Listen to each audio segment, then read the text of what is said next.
Okay, welcome to Mastering Life Shorts. This is the seventh webinar in this series, and today we're going to be talking about success. So I would like you to spend a couple of moments picturing a successful person.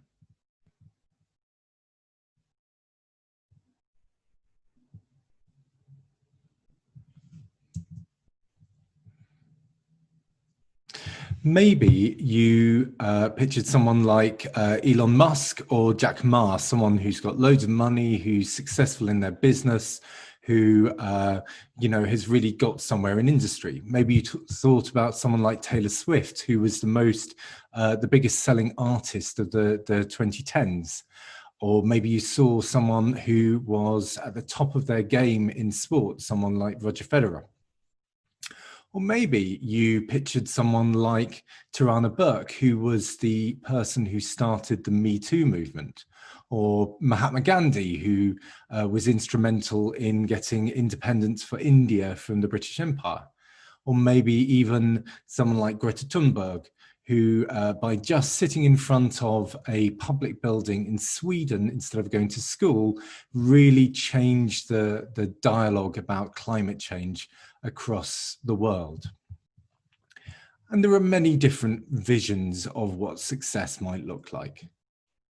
Now, many people would tell you that to get success is a linear process, that you have to have passion for what you do, you need to work at it, you need to really focus, you need to push and push, maybe have ideas of different ways to go, improve what you're doing, find people to serve, your stakeholders, and then persist at what you're doing. And then eventually you may get that success. And absolutely, if you think of someone who is standing on that winning podium in the Olympics, then they will have had passion for the sport that they're involved in. They will really work at it. They'll be laser-like focus throughout their training. They'll push themselves. Maybe they'll have new ideas on how to improve their game. It could be that they see themselves as serving the country or their team, and they'll really persist and they will get that gold medal. The question is, though, of the 10,768 Olympic athletes who started in the 2012 Olympic Games in London, there were only 301 gold medals. So does that mean that 10,467 people were unsuccessful in the Olympic Games? Now, you could say, well, look at Eddie the Eagle Edwards, who was Britain's, as far as I know, only long-distance ski jumper. He was never going to win, and so to be successful for him was possibly just getting to the Winter Olympics at all, and that may be the case for lots of people. But what defines success? Is it really that pinnacle, or is it just doing something? And then what happens next? What happens after you've got that gold medal? What happens after you get into the Olympics? Now, I first started thinking about this when I was giving presentations and talks and talking to senior leaders in schools, international schools, and in particular in China. And what I found was that in Chinese international schools, these are the English-speaking schools within China, they basically had one definition of success. That was, how many students can we get to go to universities in the UK and the USA? And preferably, how many students can we get going to Oxford, Cambridge, and the Ivy League universities in the US? They didn't care about anything else. And they were totally focused on cramming their students to get to those universities, not anything that happened after that. And I had lots and lots of conversations with them about this. And the fact is that international students who go to English-speaking universities are more likely to drop out, are less likely to get the high-level grades, the firsts in the UK system. So what's the point? Why are they going to these universities? And the reasons for that are multitudes. You know, it could be that their teaching has been very, very focused. It could have been the language of instruction. It could be cultural for the way that students work in the UK and the US. It might have been the, you know, cultural or racial issues around that. There are multiple reasons. But even more bizarre was that not only did the schools not really care about what happened next, half the time what did happen next was those students who had gone to university in the UK or US ended up back as teachers at these schools. Now, I was a teacher. I think teaching is a great profession. But if the only reason to become a teacher is to make more teachers, it all seems a bit circular and pointless. So the idea of success really focusing on this one thing, we will get students to this one place, seems a bit one-sided. Now, it was interesting. Over the time I was preparing for this presentation, I discovered this wonderful woman called Glen Dahl. She's the one on the right-hand side, and that's her with her wife, Abby. And she's got a brilliant book called Untamed, which I really sincerely think you should read. And she starts the book by telling the story about a cheetah. She and her daughters went to a zoo and they saw a cheetah who was kept in a cage. And this cheetah had been taught to run after a fluffy, pink, dirty bunny rabbit that had been stuck on the back of a Jeep. And this whole thing was just to demonstrate the cheetah could run fast. And what Glen Dahl points out is if a cheetah, this majestic, beautiful animal, can be told and taught to run after a fluffy pink bunny rabbit, what have we been taught to run after?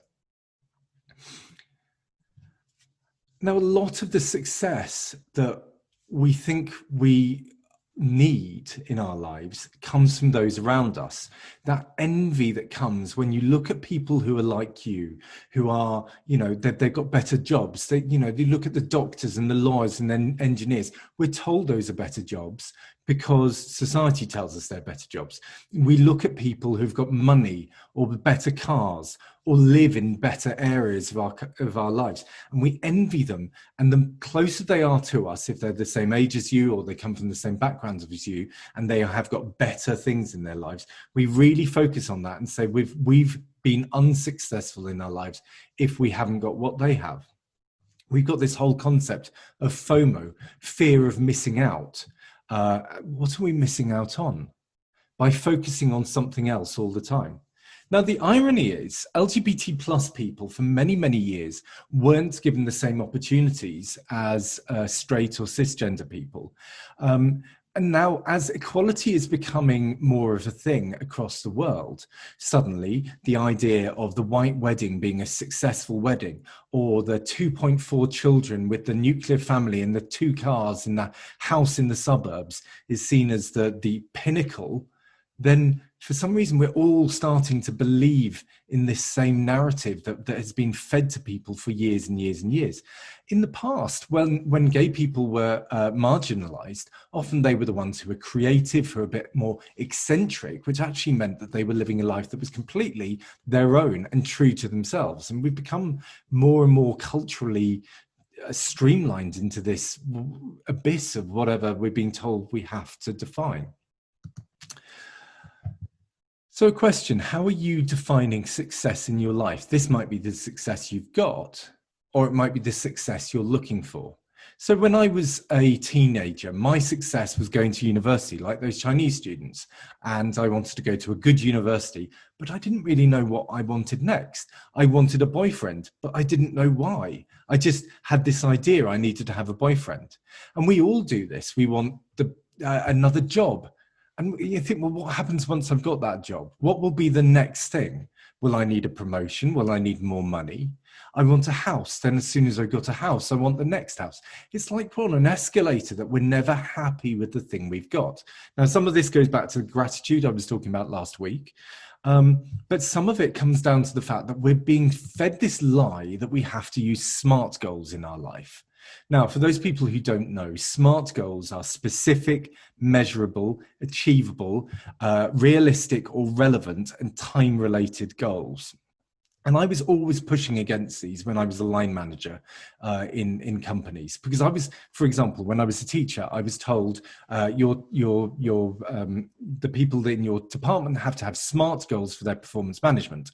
And I would say things like, you will get this class 80% A star to C by next summer. And that was a SMART goal.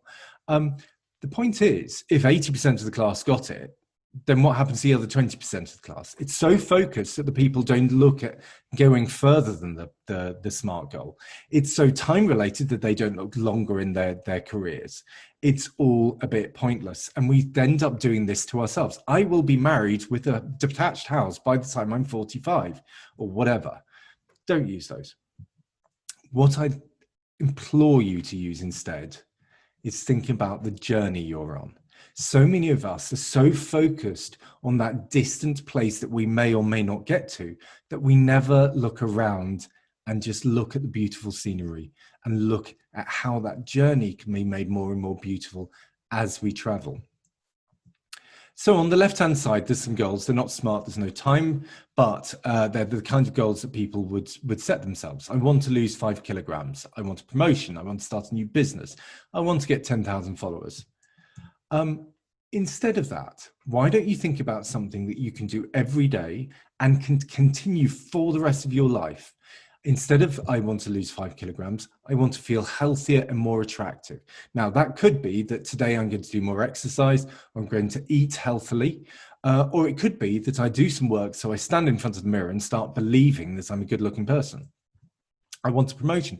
What's behind that need? Is it that you need more money to live more comfortably, or you're not using all your skills and you don't feel valued at work? How can you do, what do you need to do in order to get there? Why do you want to start a new business? I want to be in control of my work schedule, or I want to be creative. I want to do something I love. All of those may come from starting new business, but if the starting new business becomes your goal, then it could well be that actually you end up hating your work schedule because you're working really long hours. You're completely uncreative because you need to do things to jump through hoops that, regulations or the tax authorities want you to do. And you end up managing people instead of doing the thing that you actually wanted to do. So thinking about what's behind that goal is the really important thing. Why do you want 10,000 followers? Do you want to be appreciated for what you do? Do you want to get your message out? Do you want to grow your brand or your business? All of these things could actually be better ways of working. And all of those continually you can work on, instead of saying, I am focusing on one thing. You're looking at this road ahead of you and you're enjoying the road, and the road gets better and better and better, rather than the road is something I just have to put up with to get to the destination. Now, as always, I've got a worksheet that helps you to work through this. If you go to my website, EnglishLeatherMaster.com /mastering-life-shorts, download the website, the worksheet, and it will help you think through this for yourself. The password for this week is cheetah with a capital C. Now, one of the things about this is really difficult, because what we don't see is our cultural conditioning, and we don't see our blind spots. So this is the kind of thing that actually working one-on-one with a coach is really useful. So if you have a feeling that you're chasing something, but you really are not feeling successful, then absolutely come to me, and we can have a chat about how coaching can get you somewhere. And just as I've got a minute left, just to say, my year, completely unsuccessful if you think about where I wanted to be by the end of the year, according to my plans at the beginning of the year. And that's because of COVID. However, if you think about the fact that I set myself the goal to grow and to grow my business and to grow my connections, then absolutely, I'm loving this year and I'm feeling really successful because of the fact that I didn't set myself a SMART target to make this amount of money and have this many clients and be doing these things in these countries by a certain time. I set myself a goal of getting better and better and better and happier and happier. Next week, we're going to be talking about power. I haven't really talked very much about BDSM this week, but I'm going to be talking about it quite a lot next week. Power play is everything, both in the bedroom and in the workplace. So I'm really looking forward to talking about that. So thank you very much for joining me this week, and I look forward to speaking to you next week.